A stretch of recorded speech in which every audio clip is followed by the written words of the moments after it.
wide open skies on the vast African veldt, you'll now find bontebok Norman. He is 6 years old. He is from the Cleveland Zoo originally. But he is joining our ladies out here on the veldt, so our zebra and our wildebeest ladies. The bontebok is an antelope species found mostly in southern Africa.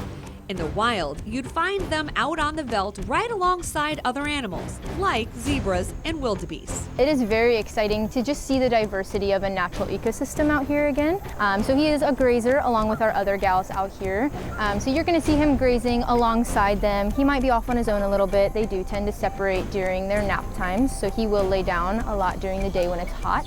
With a brown ombre coat and white markings on his behind and nose, it's easy to spot Norman out on the veldt.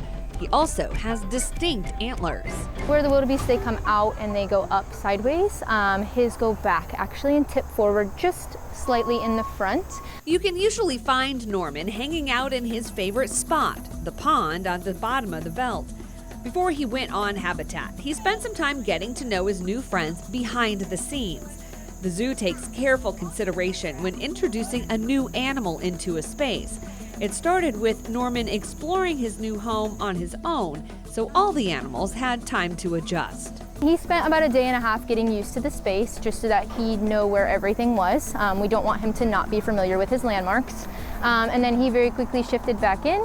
We shifted the girls out, and then he was allowed to join them. We did not want him to have them released onto him. We wanted to give him that space to set the pace.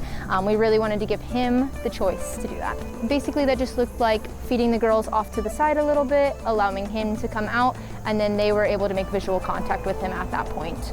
And so it did go very well. They did want to see him immediately. He was a little less excited about them being too close to him, so he did let them know. And then after about 5 minutes, they all separated back into their groupings. And we saw him come over to the small pond that he loves. And he was actually scent marking. So what that looks like is he was on his front legs, he was horning the ground, so he's gonna be kind of just doing this on the ground. And he's marking his scent glands, which are housed under his eye, onto the ground to let them know, hey, this is where I'm staying, this is where I'm at, I'm here, this is what I smell like. Which is all very positive behaviors. And then he laid down and took a nap along with everybody else. And so very positive interaction all around. Bontebok in the wild are not endangered now, but at one point they were almost extinct. Back in the 1900s, early 1900s, they were one of the high game species that a lot of people would go on game hunts for. And so they really cracked down on that. And they brought them back from the brink of extinction, which was about 17 to 30 individuals. They brought them completely back. And they're now at a near threatened level. So they're no longer endangered or near extinction. So quite the opposite, which is very phenomenal for them. So on your next trip to the zoo, be sure to walk through the African journey and pay a visit to its newest resident.